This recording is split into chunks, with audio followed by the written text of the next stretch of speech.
Every beginning might be an ending. We like to imagine the universe as a clean slate, a radiant dawn out of nothing. Yet what if our cosmic birth was not a birth at all, but a last breath? An echo of something else collapsing into the dark. When we gaze at the night sky, we see a tapestry of stars that seems eternal. But each of those suns is mortal, destined to burn out, collapse, and sometimes vanish behind the horizon of its own gravity. In their deaths, new elements are forged, new worlds seeded. The cycle of destruction and creation plays out again and again, on scales both intimate and unfathomable. So why should the universe itself be exempt from that same cycle? For a century, we've been guided by a story of origin, the Big Bang. A single, incomprehensible moment of expansion from a point smaller than an atom. A searing flood of energy that set space and time in motion. Yet the Big Bang leaves us with a riddle as old as the story itself. What lit the fuse? Why was there something, anything at all? Some physicists have dared to suggest that the answer might lie not in the void before the bang, but in the heart of something we thought we understood. The black hole. To us, a black hole is the ultimate endpoint. A star implodes, its core collapsing under its own weight, crushing matter to a point and locking it away behind an event horizon from which nothing can return. But what if that crushing end, instead of destroying all, became the seed of a new beginning? Imagine the last moments of a dying star in a long-forgotten universe. Its heart caves inward, faster and harder than light can escape. From the outside, all we would see is a star disappearing into darkness. But within that darkness, the collapsing matter may not simply vanish. It may rebound in ways our current physics can barely describe, giving rise to a tiny bubble of space that blossoms into its own vast cosmos, a universe born in the core of a black hole. This idea carries with it a haunting symmetry, that our universe's beginning may be another universe's end. If true, we are not children of nothingness, but descendants of a dying world we can never know, cut off by horizons we cannot cross. Our cosmic genealogy stretches beyond the singularity into an ancestral chain of universes, each collapsing into the next, like sand slipping through an infinite hourglass. What does that make us? Are we sparks flung from the funeral pyre of some ancient cosmos, unknowing heirs to its final breath? The thought is at once humbling and exhilarating. We who search for our origins in the oldest galaxies may be gazing at a universe that itself was born from a collapse rather than a birth. And yet, the black hole birth hypothesis is not just poetry. It carries whispers of science. The equations of general relativity, when pushed to their extremes, describe singularities, points where our laws of physics fracture. But some solutions suggest that the singularity could give way to a new, expanding region of space, hidden from the parent universe. Quantum theories of gravity, still incomplete, hint that the nothingness we imagine may be seething with potential, ready to inflate when compressed by the death of a star. These hints do not yet amount to proof. They are glimmers, possibilities that challenge the simplicity of the Big Bang. But even as mere speculation, they force us to reconsider what we think we know. For if our universe came from a black hole, then perhaps our own black holes, those silent, ravenous pits scattered across the galaxies, are themselves the wombs of new universes, hidden beyond the veil of their horizons. Look again at the night sky. Every point of light is fleeting, but so too is the darkness between them.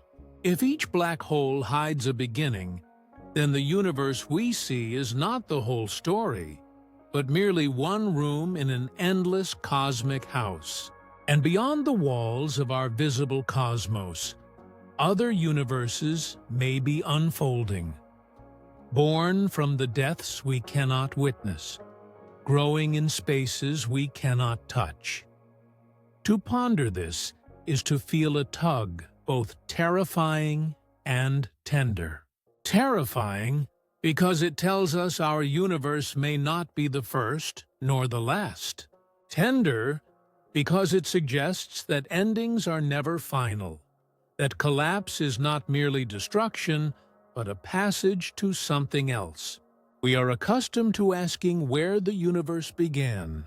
Perhaps the deeper question is, whose ending allowed us to begin?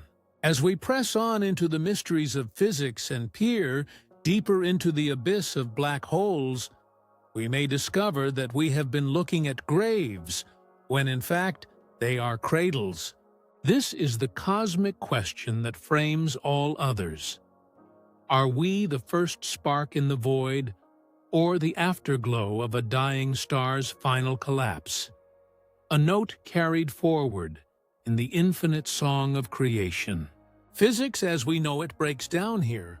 For all our equations and all our telescopes, for all the maps we have drawn of the stars, the black hole remains the most impenetrable of frontiers. We can describe its outline, trace the gravity well it carves into space, even photograph the glowing halo of gas falling toward it. But what waits beyond that invisible line, the event horizon, defies the very language of science. A black hole begins innocently enough, as the end of a massive star. In its prime, the star resists gravity with the heat and pressure of nuclear fusion, forging heavier elements in its core. But when the fuel is spent, the balance tips. Gravity wins. The star's outer layers collapse inward in a cataclysmic implosion, releasing a supernova's burst of light that can outshine an entire galaxy for a moment. What remains is a core so dense that atoms are crushed, nuclei shattered, even the space between particles squeezed out of existence. Gravity tightens until not even light can escape. Imagine a place where falling never ends. A black hole is not a hole in space, but a region where space itself is falling inward faster than anything can run away. It does not pull you in like a vacuum. Rather, it drags the very stage on which you stand into its center. To approach it is to ride a waterfall of space-time.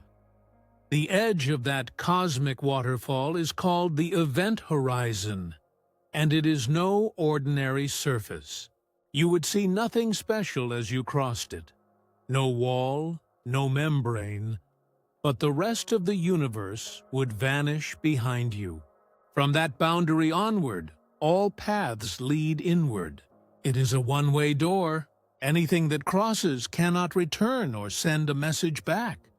For a distant observer watching you fall, a stranger phenomenon unfolds. As you approach the event horizon, your motions appear to slow. Your clock seems to tick more and more sluggishly. Your fall stretches into eternity. Light from you grows redder and fainter until you freeze at the edge like a ghost caught in amber. This is not illusion, but the warping of time itself. Gravity bends space and time together, and near the event horizon, that bending becomes so extreme that the future itself points inward. Yet for you, the one falling, time would pass as always. You would drift across the horizon without pause, not realizing that to the outside world you have become a motionless image fading away. The deeper you go, the stronger gravity's pull. The more space narrows and time elongates. Eventually, no law we trust holds steady. Einstein's general relativity predicts that the matter continues to fall inward until it is crushed into an infinitely dense point called a singularity. At the singularity, gravity becomes so intense that the equations we use to describe space-time break apart. Distances, durations, even the notion of before and after lose meaning. It is the ultimate boundary to our knowledge, an abyss not just of matter but of understanding. And yet, physicists know that infinity is not a physical answer. It is a signpost that our theory has reached its limits. General relativity describes gravity as the curvature of space-time, but ignores the jittering quantum fluctuations that rule the microscopic world. Near a singularity, these quantum effects cannot be ignored. A true description of the black hole's core would need a theory of quantum gravity, something we have sought for decades, but have yet to complete.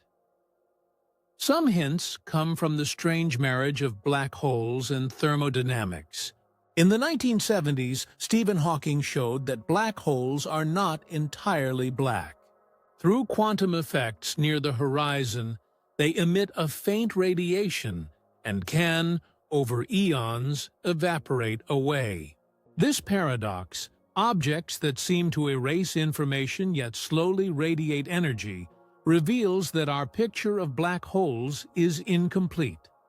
Others have turned to even bolder ideas. Some solutions to Einstein's equations suggest that the singularity may not be a point of destruction, but a bridge.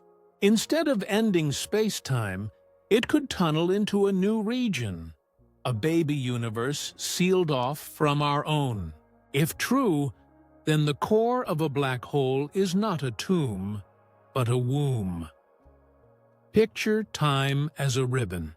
In our universe, it flows forward from the Big Bang, spreading space as it goes.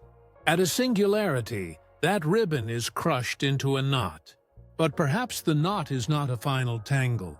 Perhaps it twists through itself and unspools on the other side, carrying the seed of a new expansion. From our perspective, everything past the horizon vanishes. From the perspective inside, it may be the birth of an entirely new cosmos. The notion is unsettling. If we drop into a black hole, we never return. But our departure might feed the birth of another universe beyond our reach. Every star that collapses might light a fuse we cannot see, igniting other realities. We may live in one such realm, descended from the death of another. Approaching a black hole, even in thought, is a journey into paradox. As you near the horizon, time for you continues as usual. But the universe outside races ahead. Stars live and die while you drift the last few kilometers. In some sense, the edge of a black hole lets you look out into the future of the universe, all while being carried helplessly toward your own unseen fate. Scientists call this region near the horizon the no-escape zone. Yet the story may not end there. The same physics that stretches time like taffy may also conceal portals to places beyond our comprehension. We have peered as closely as we can with telescopes that trace the orbits of stars around invisible masses, with radio arrays that sketch the silhouette of distant black holes against glowing gas. We can describe the rim, but not the heart. Perhaps the greatest lure of the black hole is precisely this.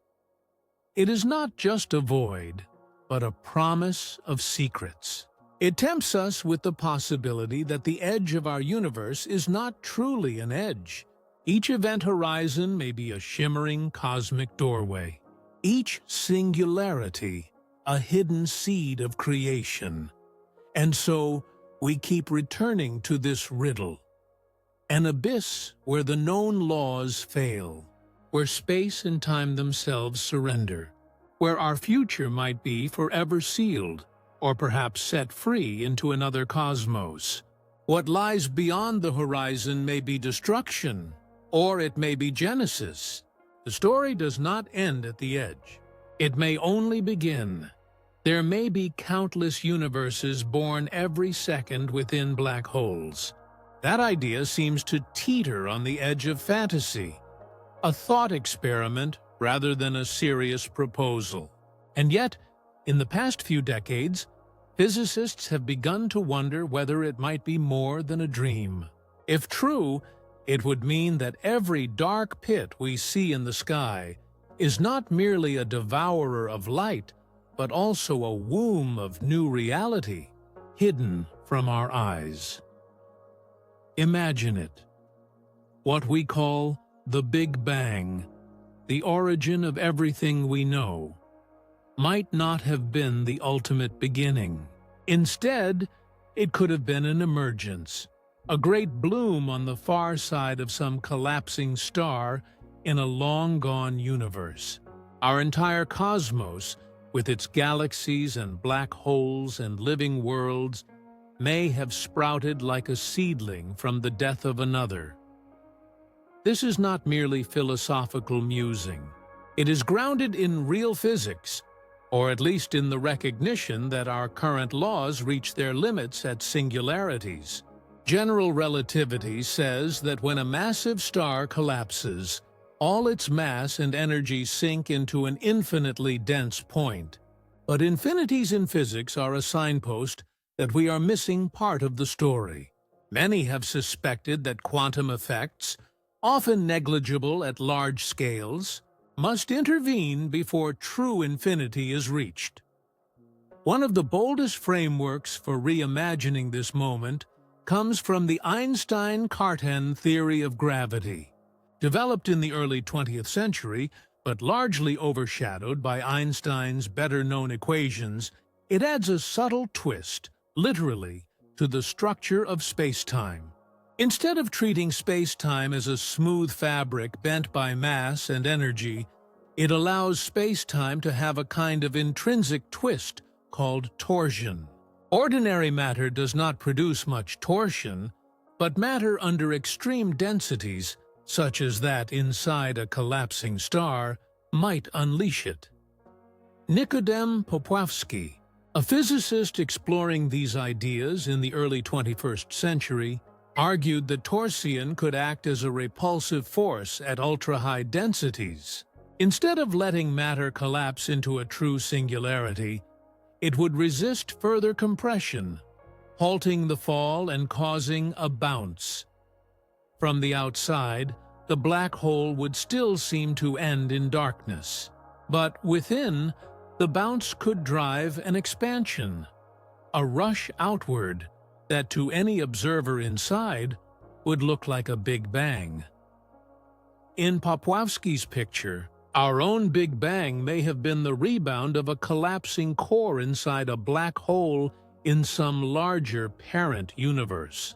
The singularity we often depict as a final point is replaced by a doorway. The collapse curves inward, twists upon itself, then bursts outward in a new domain of space and time. To us, it looks like the beginning of everything.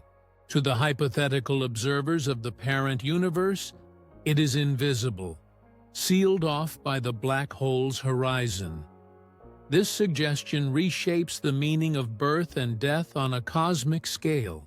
We are used to thinking of black holes as graves, but in this view, they are also cradles. Each might contain a universe, its own expanse of galaxies and stars, forever cut off from ours. And this could be happening not rarely, but constantly. In every galaxy, millions of black holes may be spinning, each perhaps giving rise to a hidden cosmos of its own. Lee Smolin, another physicist, took this idea further into a daring speculation he called cosmic natural selection. In his vision, universes themselves reproduce. Each universe spawns new universes through the black holes it forms. The physical constants, numbers such as the strength of gravity, the charge of the electron, the masses of fundamental particles, may vary slightly from one generation to the next. Those universes that produce many black holes, therefore many offspring, become more common over cosmic generations. In this sense, our universe's laws may not be accidental. They may have been honed, like traits in living organisms, to favor prolific reproduction through the birth of new universes. This is not a metaphorical flourish, but an attempt to give an evolutionary explanation for why our universe seems tuned for making stars and heavy elements, the existence of stable atoms, the fusion that lights suns, the cooling of clouds that form galaxies, all depend delicately on the values of fundamental constants. We marvel at this fine-tuning, often wondering whether it hints at design. Smolin suggested instead that it is the outcome of a natural process. Universes with the right parameters to make black holes pass on their traits by spawning more universes, while universes that cannot make black holes remain barren and rare. Such a vision provokes both wonder and dread. Wonder, because it paints a cosmos vast beyond imagining, not a single unfolding story, but an endless branching tree of stories, each new branch budding from the darkness of a dying star. Dread, because it implies we are the children not of a primordial creation, but of a chain of collapses. Behind our bright, expanding cosmos may lie a cemetery of universes whose ends fed our beginning. To picture it, one can think of a collapsing star's core as a flower in reverse. As gravity crushes it, space itself curls inward, petals folding tight. Then, at the moment of greatest compression, torsion and spin trigger an unexpected reversal. The petals unfold, not back into the original world, but into a new garden, a separate expanse. For any being inside that new bloom, there is no hint of the parent. Their sky opens in all directions, as ours does. Their laws of nature may differ slightly from ours, but to them, their universe simply is. Spin plays a vital role in this story.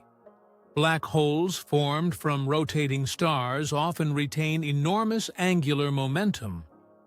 The Einstein-Cartan equations show that such spin, when combined with torsion, can influence the geometry of space-time. The twist imparted by rotating matter may steer how the bounce unfolds, shaping the newborn universe's properties, its initial expansion rate, perhaps even its arrow of time. In this way, the drama of a single collapsing star may script the initial conditions for a vast new realm. Quantum gravity, still unfinished, adds further intrigue. Some approaches, such as loop quantum gravity, propose that space-time itself is granular, woven of tiny loops that resist infinite compression. According to some of its models, a black hole's core reaches a maximum density, then rebounds, avoiding a singularity. This too suggests a big bounce rather than a final collapse. The idea that a white hole, the mathematical time reverse of a black hole, could be the birth cry of a new universe has haunted physicists since the mid-20th century. In our universe, White holes do not seem to exist as freestanding objects. Nothing we see behaves that way. But if the interior of a black hole sprouts a new region of space-time, the Big Bang itself may have been, in effect, a white hole eruption from the parent universe's point of view. Such hypotheses remain speculative.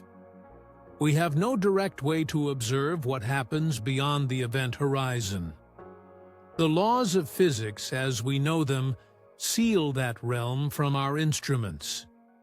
But indirect hints, patterns in cosmic background radiation, the distribution of black hole masses, perhaps even as yet unseen signatures in gravitational waves, may one day point toward or away from this remarkable possibility.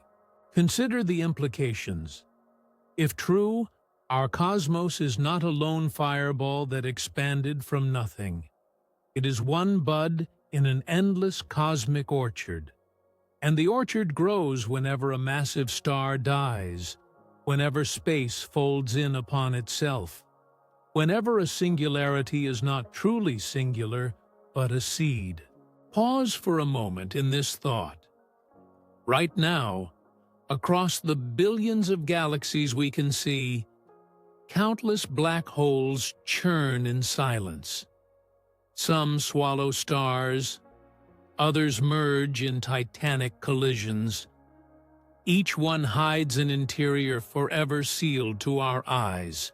And if even a fraction of them harbor new expansions within, then the birth of universes is not a singular, ancient event, but an ongoing process, a continuous flowering across the cosmic night. This realization shifts our perspective. The Big Bang is no longer an isolated beginning. It is one link in a chain, perhaps an infinite one. Our universe's constants and structures may bear the imprint of a long ancestral line of cosmoses, and our own black holes may in turn be carrying the torch forward, spawning progeny that will never know us, just as we can never know our cosmic parents. In the quiet spaces between galaxies, in the cold hearts of collapsed stars, the story of creation may be repeating itself endlessly. It is a humbling and awe-laden thought. We look back to a single moment of birth, but the truth may be that we are part of an eternal cycle, collapse leading to expansion, death feeding birth. Our own beginning might have been nothing more or nothing less than the flicker of light that bloomed in a hidden core when another universe came to its end. From the outside, everything falls in. From the inside, everything rushes out. This is the paradox that sits at the heart of the birth hypothesis. To an observer in the parent universe, the black hole is a one-way abyss, an ever-tightening throat into which matter and light vanish. But for any hypothetical witness carried through the collapse, the experience might be the opposite. An eruption outward, an unstoppable expansion as space itself is born anew. What appears as a death knell from one side may be a dawn from the other. Picture it as the ultimate optical illusion of nature. From the parent's vantage point, the star collapses into a pinprick of infinite density, locked behind an event horizon. Yet inside that hidden realm, space does not remain compressed. It unfolds. The unimaginable pressure, perhaps amplified and then repelled by the torsion of spinning space-time, ignites a rebound, the very first rush of our own cosmos. What we call the Big Bang may have been, in that sense, the internal bloom of a black hole's core, shielded forever from the eyes of the outer universe. In that beginning, There was no familiar landscape, no atoms, no stars, no even simple structures. There was only energy, raw and seething, so dense and hot that particles as we know them could not exist. The universe inside that cosmic womb was a roiling sea of quarks and gluons, a plasma so intense that it behaved more like a single fluid than like a collection of distinct particles. Space itself was stretching, cooling as it expanded, but in those first instants, it was still a crucible of extremes. Imagine a bubble swelling inside a tunnel. The interior grows, but the tunnel's walls are sealed from sight. That was our universe. In its infancy, expanding not into pre-existing space, but creating new space with every heartbeat. Time had only just begun to tick inside the bubble, though to any being still outside in the parent cosmos, no such ticking could ever be perceived. The horizons locked the two realms apart. In the first fractions of a second after this birth, something extraordinary happened. Cosmic inflation. According to our best theories, the tiny seed of a universe ballooned exponentially in an instant, doubling in size again and again in a fraction of a blink. From the inside, this would have looked like an eruption of space itself, carrying everything, apart so quickly that even light could not keep pace. From the outside, if there could be an outside vantage, this expansion was hidden, unfolding beyond the event horizon, invisible to any eye. This sudden surge smoothed out wrinkles in the newborn cosmos. It stretched quantum ripples into vast structures that would later grow into galaxies. It set the stage for everything to come. Clusters of stars, planets, and ultimately life, while still keeping the infant universe snugly cradled in the black hole's hidden heart. As inflation slowed and the universe cooled, quarks began to bind together into protons and neutrons, the building blocks of all matter. A few minutes later, these fused into the first atomic nuclei: helium, deuterium, traces of lithium.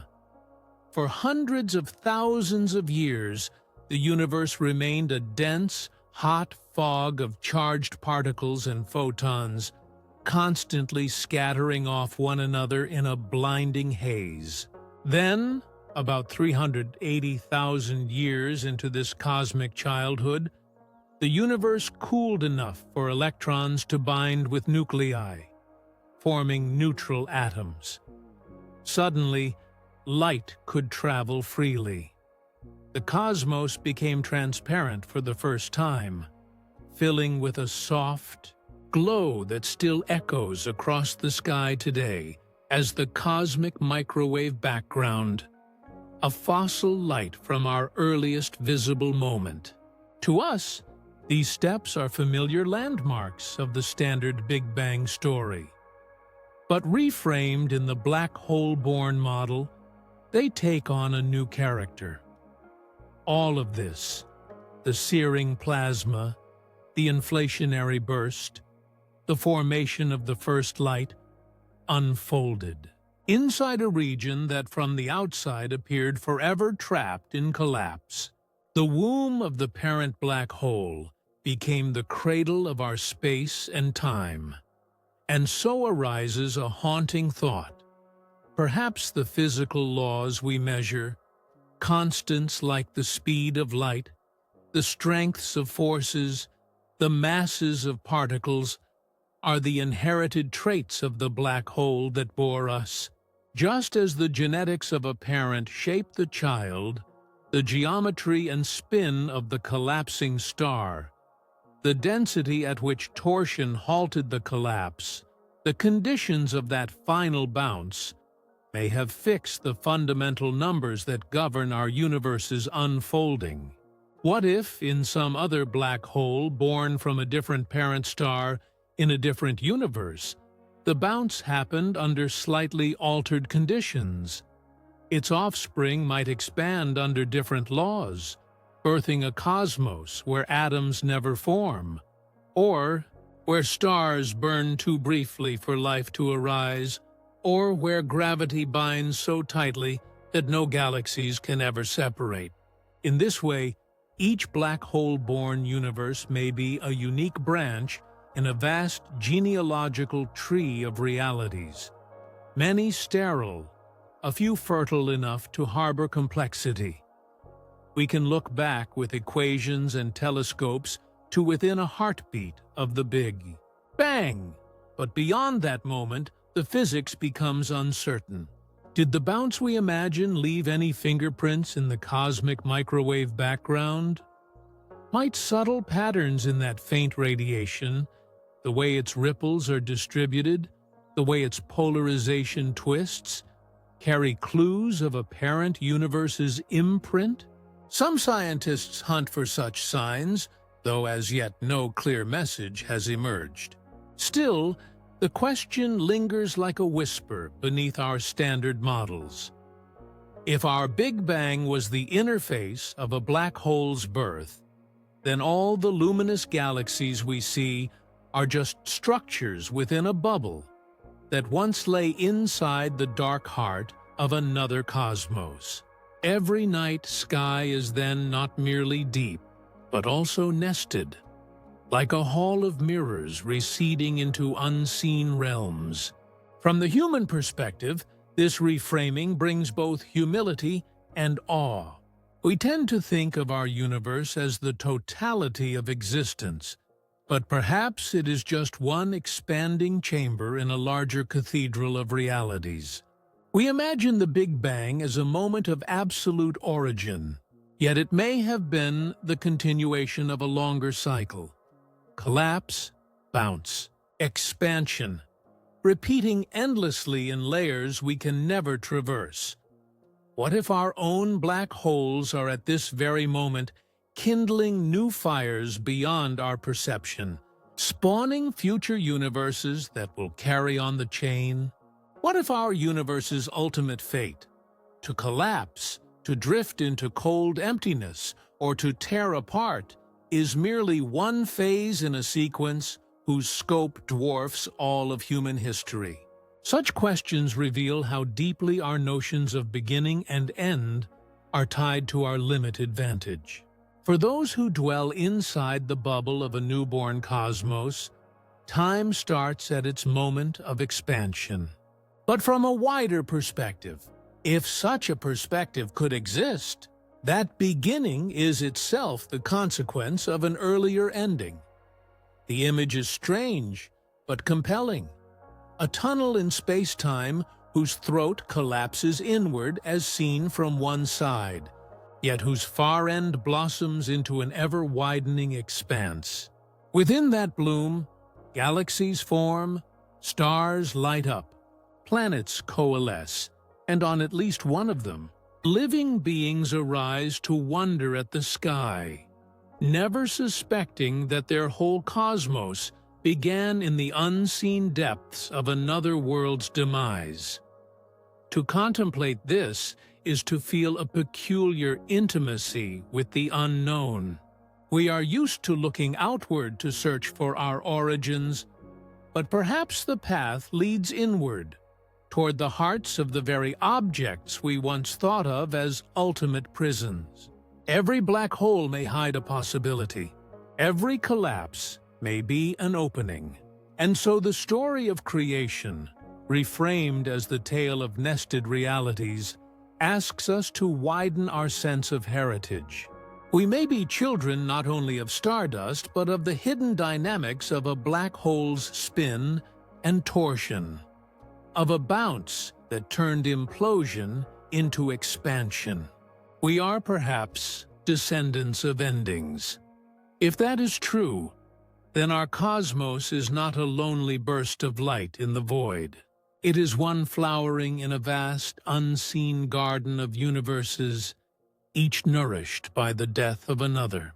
And the next chapter of creation may even now be unfurling in silence, deep within the dark cores that pepper our own sky, seeds of new infinities, hidden in the wombs of collapsing stars.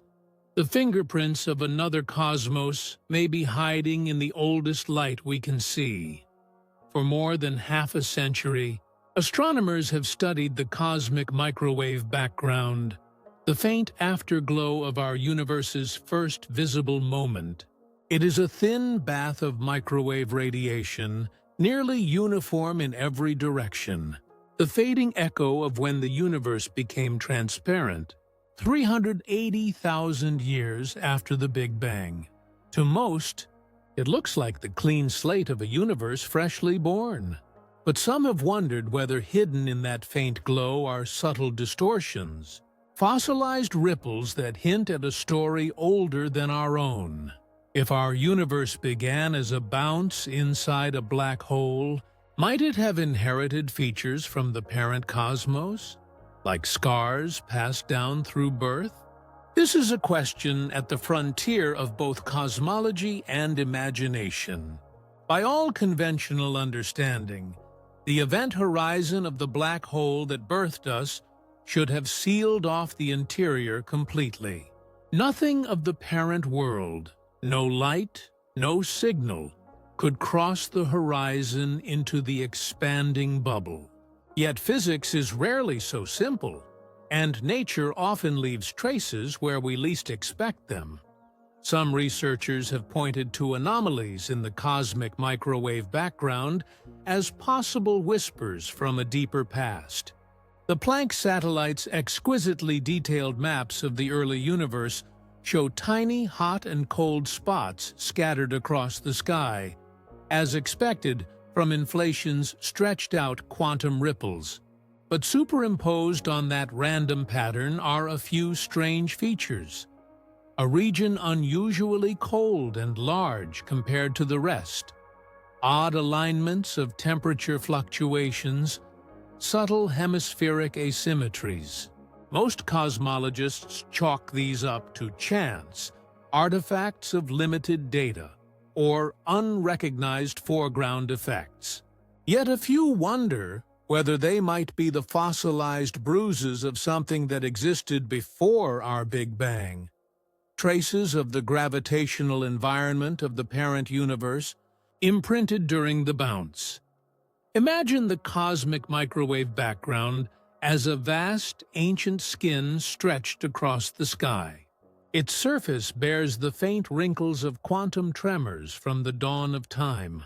If we could examine it closely enough, might we find scars, elongated ripples, asymmetric textures that hint at the shape of the black hole tunnel through which our universe emerged?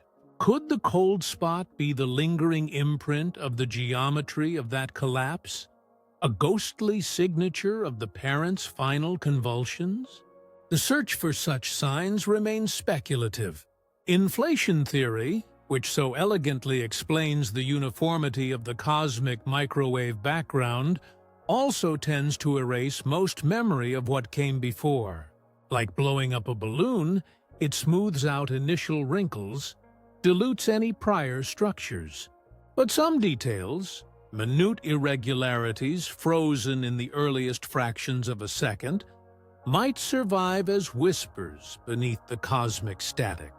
The challenge is teasing out these faint notes from the cosmic symphony. Other lines of inquiry look not to the microwave background, but to the dark matter that shapes galaxies.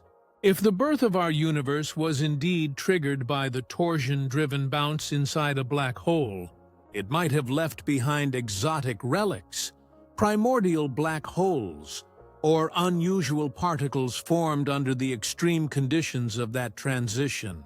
Astronomers have long speculated that some of the unseen mass in our universe might come from tiny black holes formed in the earliest instance after the Big Bang.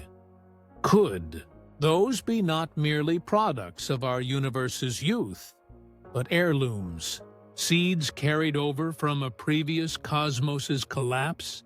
If so, then scattered across our cosmos might be countless silent witnesses to a former world. Tiny black holes drifting unseen through galactic halos, fossilized knots of space-time that survived the transition. We would not recognize them as such. To us, they would appear as ordinary dark matter, influencing galaxies only through their gravity.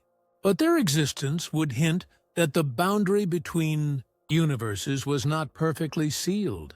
Even more provocative is the idea of asymmetry, tiny imbalances in the laws of physics themselves that might be inherited. Our universe is dominated by matter rather than antimatter, a puzzle that standard cosmology explains only imperfectly. Some theorists wonder whether this asymmetry was not generated within our universe at all, but was set by conditions inherited from the parent.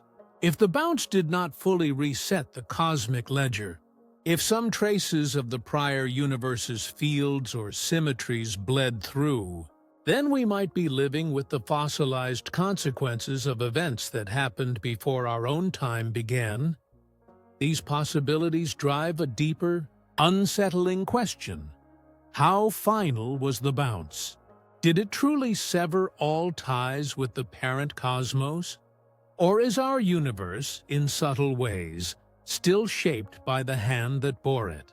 If traces remain, they would be like fossils of an alien world, encoded not in rock but in radiation, gravity, and the properties of space itself.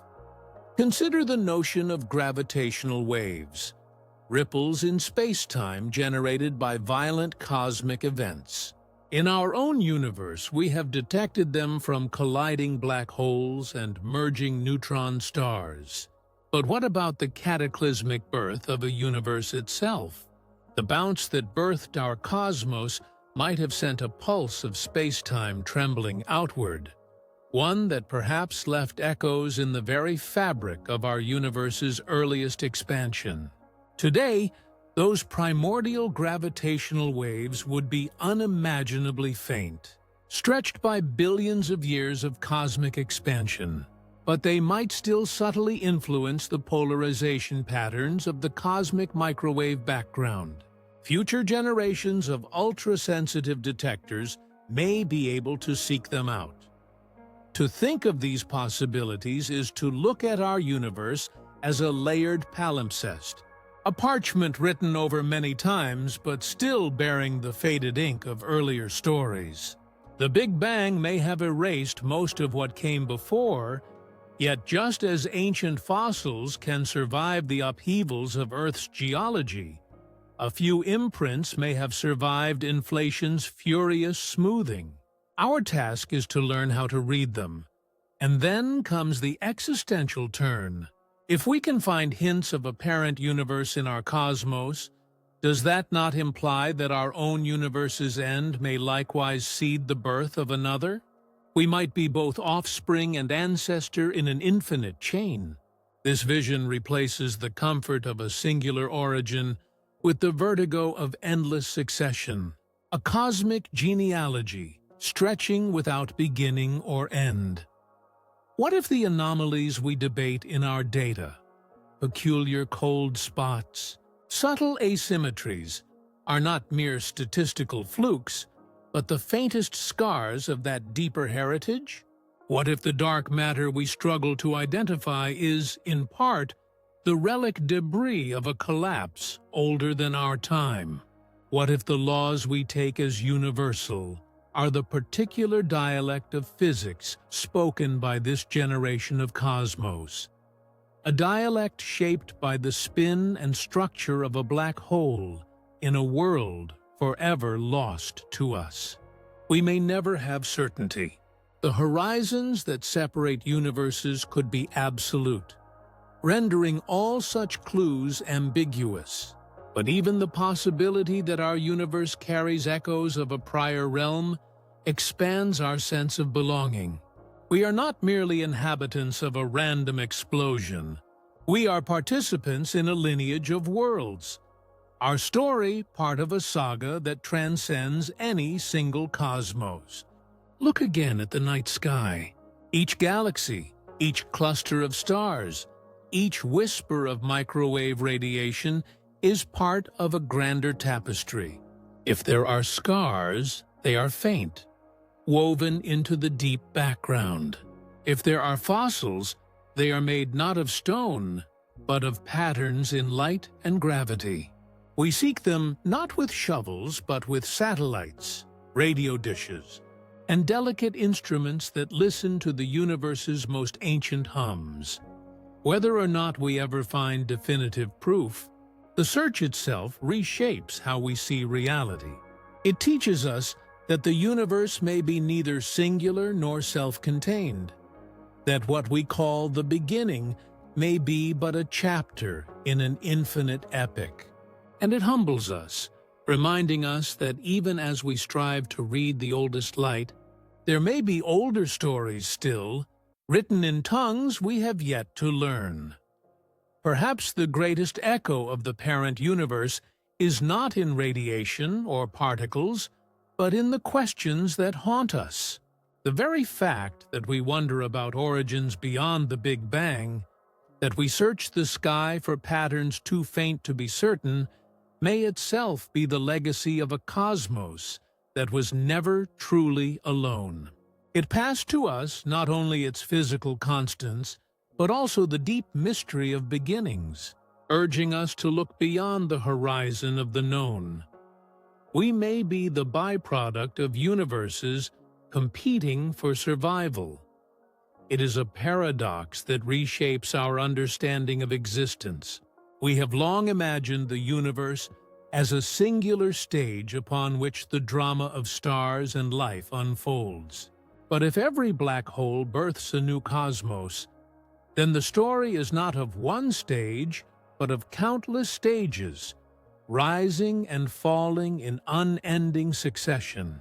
Our universe would not be the central narrative of reality, but one chapter in a vast, branching saga, an outgrowth of collapse, a seed carried by the gravitational death of another world. Picture it. A tree of light suspended in infinite darkness. The trunk is the ancestral cosmos, vast and ancient.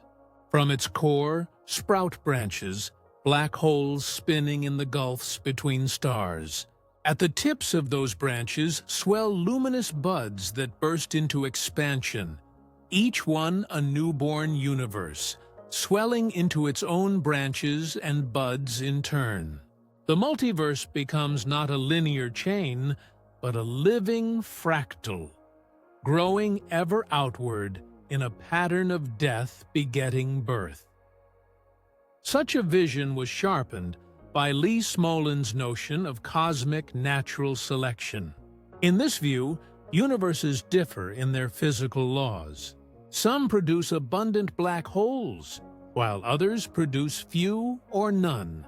Those that generate many black holes pass on their basic parameters: strength of gravity, balance of fundamental forces, mass of elementary particles, to the next generation.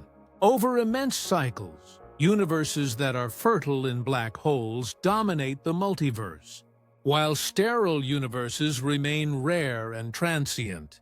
It is an audacious suggestion, blending the language of evolution with the machinery of cosmology. Yet it carries a haunting logic. We observe a universe that seems fine-tuned for the formation of stars and galaxies, for the synthesis of heavy elements in stellar furnaces, for the long lives of suns that allow worlds to emerge. This fine-tuning has often inspired speculation about design, but Smolin's idea offers a natural mechanism. We live in a universe shaped by ancestral selection pressures, honed for black hole production, because such universes leave more descendants. If this is true, then even our existence as thinking beings may be a side effect of this cosmic competition. For intelligent life to arise, there must be stars that burn stably for billions of years, planets that endure in stable orbits, chemistry rich enough to weave complexity. These conditions flourish in universes that also excel at forming black holes. Life, in that sense, might be an unintended byproduct of the reproductive strategy of universes. Such a realization inspires both awe and unease. Awe, because it casts our existence as part of a grander evolutionary tale, one in which the actors are entire universes. Unease, because it strips away the comforting notion of a final origin or ultimate purpose. In the fractal multiverse, there is no single first universe, no primal source. There is only an eternal cascade of births and deaths, each generation giving rise to the next, each carrying forward slightly altered laws, endlessly exploring the space of possible realities. Stand beneath this cosmic tree in your imagination. Its branches stretch without end, some strong and glowing, others withered and dim. Each branch ends in a whirlpool of darkness, a black hole. Each whirlpool is the seed of another blossom of space and time. The tree has no trunk that reaches back to an initial root. It grows from itself, a self-sustaining fractal whose earliest origin, if there ever was one, is hidden beyond all horizons. This endless branching invites us to question what we mean by beginning. In human stories, every tale has a first page. In our religious myths, every creation has a moment when time starts.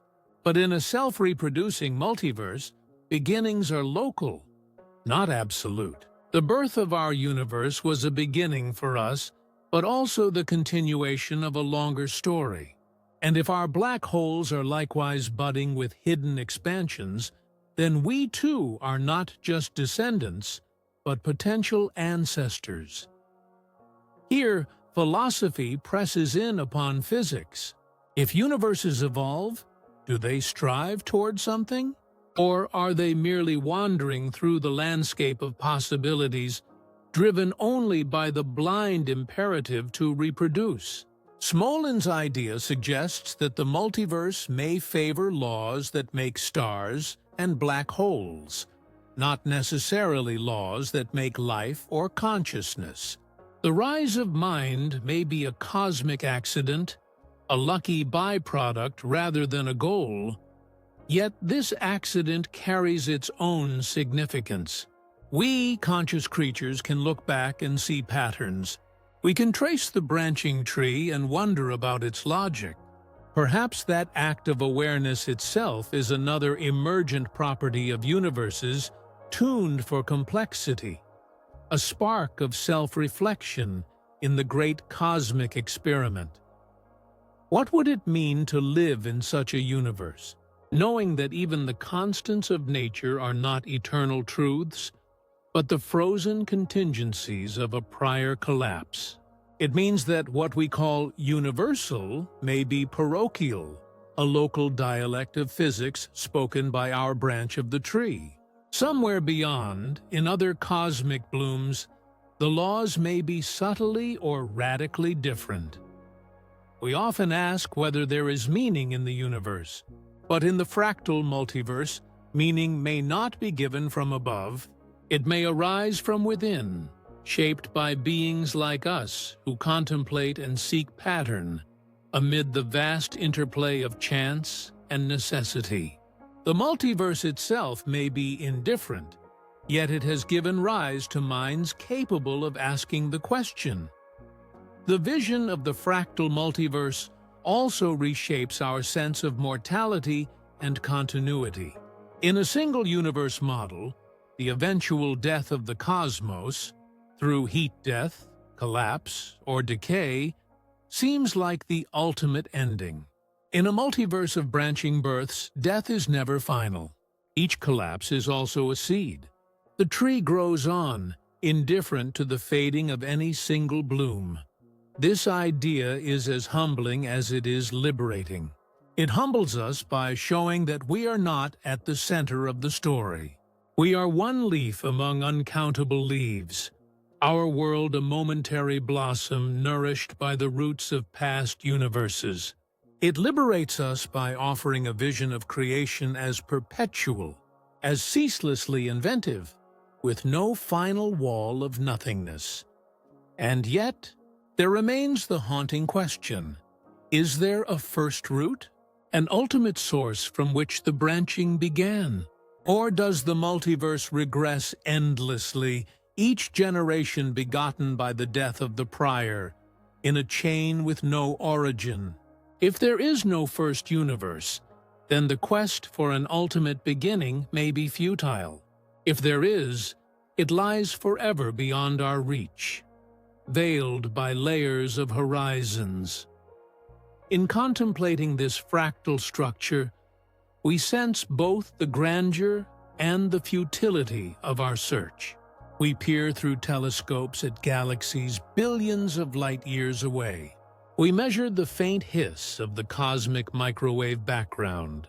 We theorize about the torsion of collapsing stars, all in the hope of glimpsing a trace of what came before.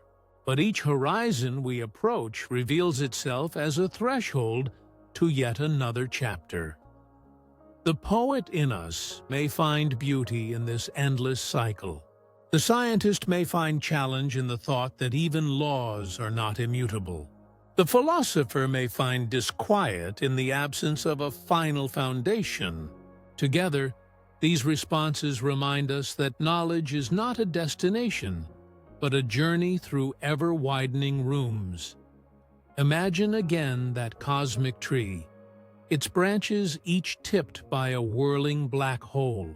At the heart of each black hole, unseen by any outside eye, space-time unravels and reknits, and a new branch grows.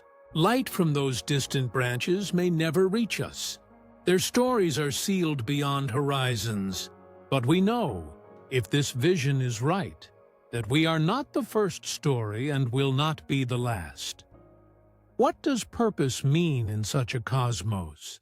Perhaps it is not imposed by the whole, but created by the parts, by conscious beings who give shape to their fleeting existence, who ask questions, who make meaning. The multiverse does not speak purpose into us. We speak purpose into it. In the end, the fractal multiverse leaves us with a strange kind of hope. That even as our own universe ages and cools, the process of creation does not halt. Somewhere, in the heart of a collapsing star, the torch is passed, and another reality ignites. We may be brief, our world a small story, but the grand narrative of universes continues, woven from collapse and rebirth. Perhaps that is meaning enough? To know that we are part of something vast, without center, without edge, without final beginning or end. We are a moment of awareness in the flowering tree of cosmos, a brief glint of thought in a process that outlives galaxies. The fractal multiverse does not promise us permanence, but it offers a vision of unending creation, an eternal dance of darkness and light, of falling in and rushing out, from which worlds like ours emerge to look back in wonder. We are the legacy of an unseen universe, and perhaps the ancestors of another. The thought lands with both weight and lightness. Weight, because it humbles us. All the triumphs and tragedies of human history, all the stories we tell, are set within a cosmos that itself may be a fleeting child of a deeper, older reality. Lightness, because it suggests that even here, On this fragile world orbiting an ordinary star, something extraordinary has happened. The universe has given rise to a form of matter capable of reflecting on its own origins. For most of our history, we saw ourselves as small figures on a flat Earth beneath a dome of stars. Then we learned we lived on a planet circling the Sun, in a galaxy of 100 billion suns, in a universe of hundreds of billions of galaxies. Each discovery seemed to diminish our centrality, yet it also widened our sense of belonging. Now the horizon widens further still. If our universe is the offspring of another, we are not just citizens of a single cosmos, but participants in a lineage of worlds. We are part of a story whose roots lie hidden beyond the horizon of our own space-time. This realization invites a new kind of humility. We often ask about the meaning of our existence as though the universe were a stage built for us. But if our cosmos itself is a child, then even the stage was not designed for our arrival. The laws that permit atoms, stars, and life may be the inherited traits of a collapse in some ancient black hole. We flourish here not because the cosmos was made for us, but because we emerged in a universe whose inherited conditions happen to allow it. Yet in that humility, there is also a strange dignity. For all the vast branching of the multiverse, for all the blind competition of universes favoring black hole fertility, we, creatures made of dust, have grown curious enough to wonder how it all began.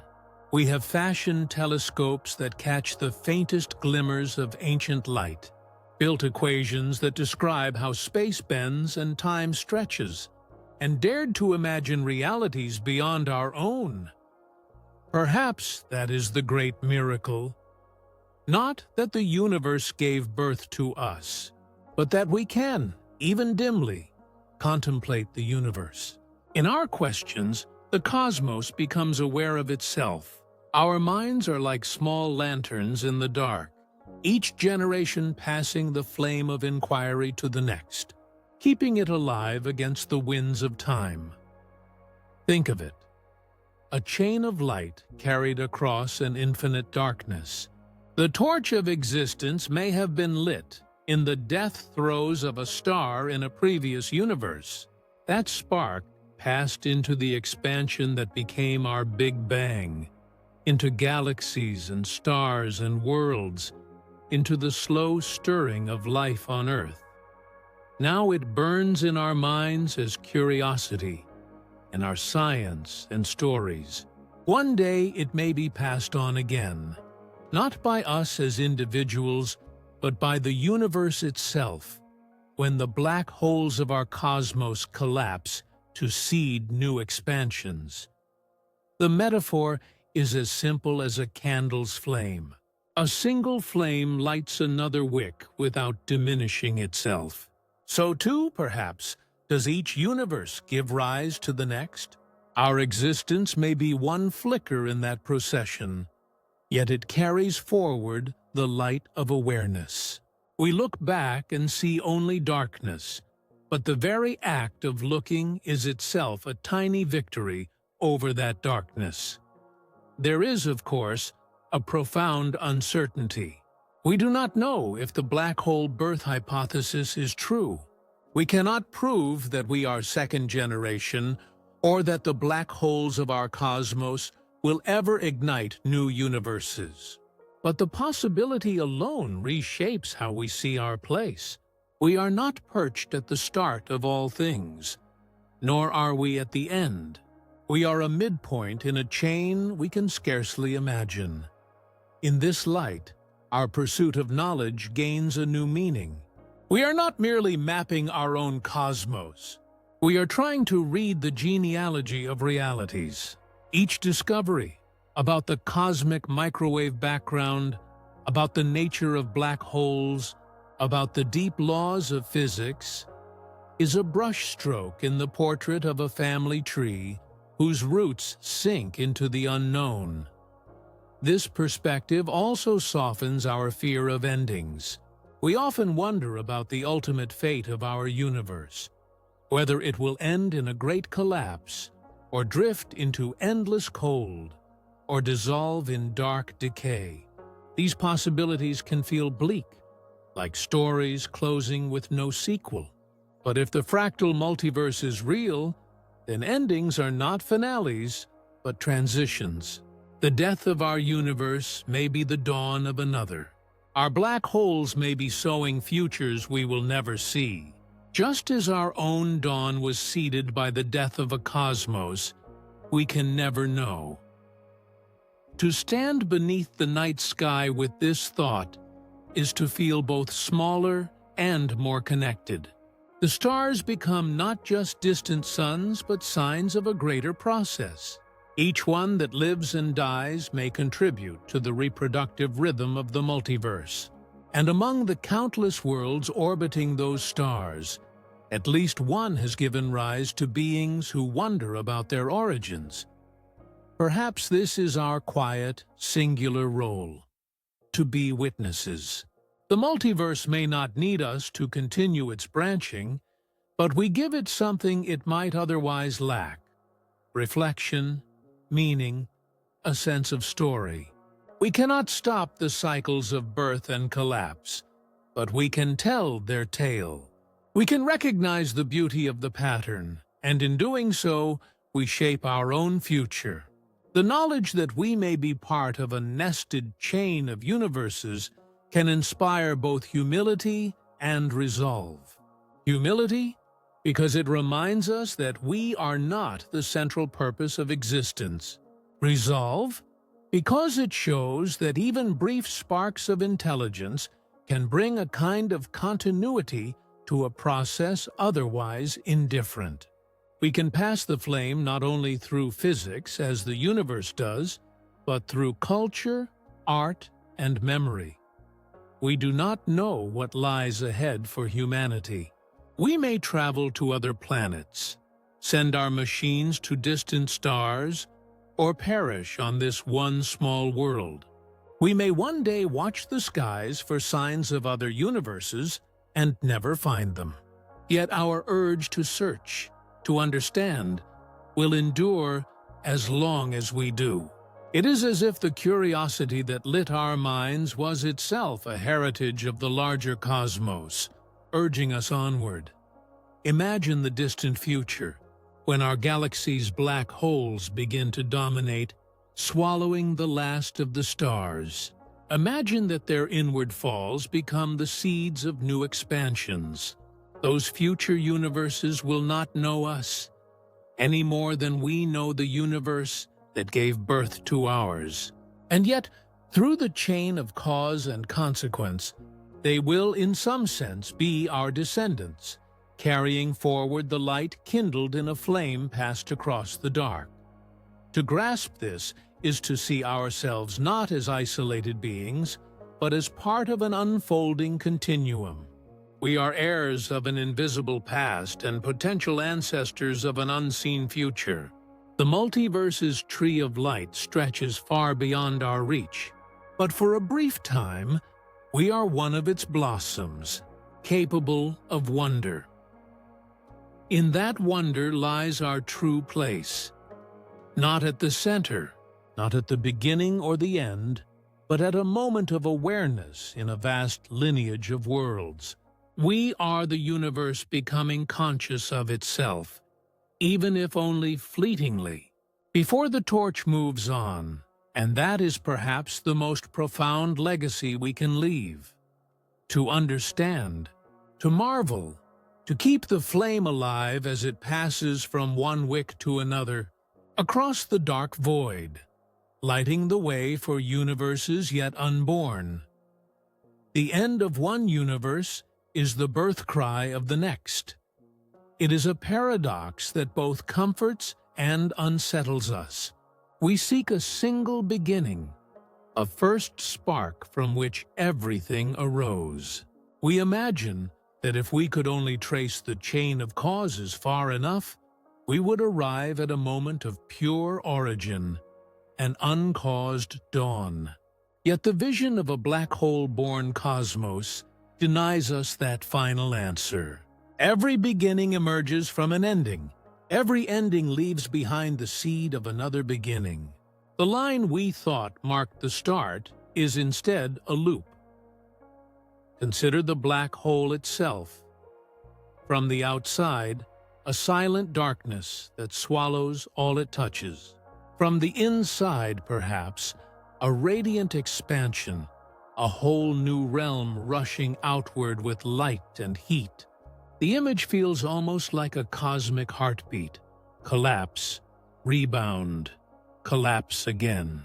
In this rhythm, the boundary between life and death, creation and destruction, becomes porous. For us, the Big Bang was the ultimate dawn, the moment when space itself ignited. But if that explosion was the inner bloom of another universe's collapse, then our beginning was someone else's finale. And if our own black holes harbor similar possibilities, then our universe's end may someday be remembered elsewhere as the first light of their world. This realization transforms the way we think about origins. The quest to find a single starting point may be like trying to find the first crest in an endless ocean wave. We discover that beginnings and endings are relative, defined by perspective. The horizon of one cosmos is merely the threshold of another. There is something profoundly human in our need for closure, for a final answer to the question, why is there something rather than nothing? Yet the nested cosmos picture suggests that the question itself may be endless. Every answer leads to another door, every cause to another cause. The mystery is not something we can solve once and for all. It is the very fabric of reality. And perhaps that is not a failure, but a gift. If the story had a final page, the tale would be over. Instead, we inhabit a chapter in a book that may have no last page at all.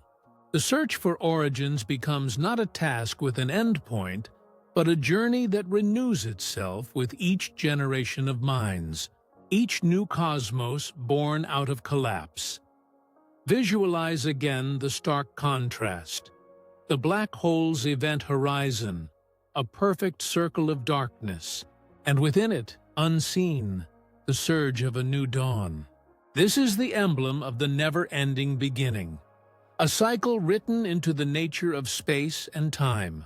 It tells us that nothing, not even a universe, is ever truly lost. It is transformed, carrying forward the potential for new stories, new lights, new questions. We stand now in the midst of one such story, aware enough to wonder how it began, yet finite enough to know that our answers will always be incomplete.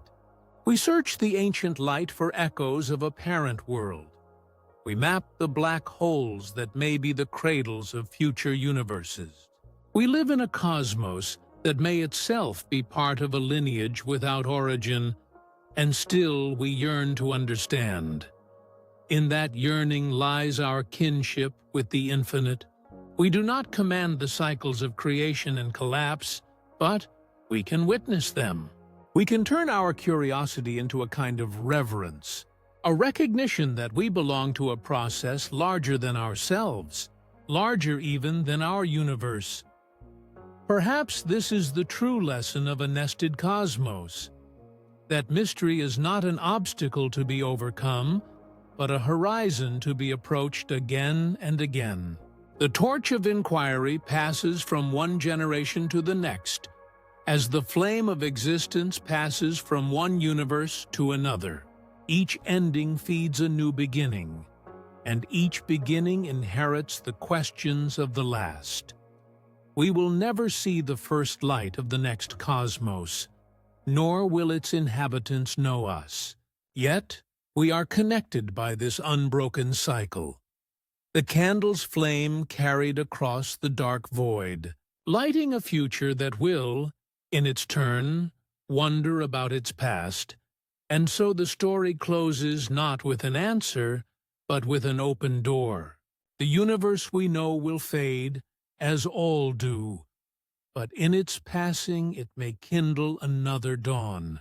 In that light yet unborn, the mystery continues. The never-ending beginning endures, and we, for this brief moment, are part of its unfolding.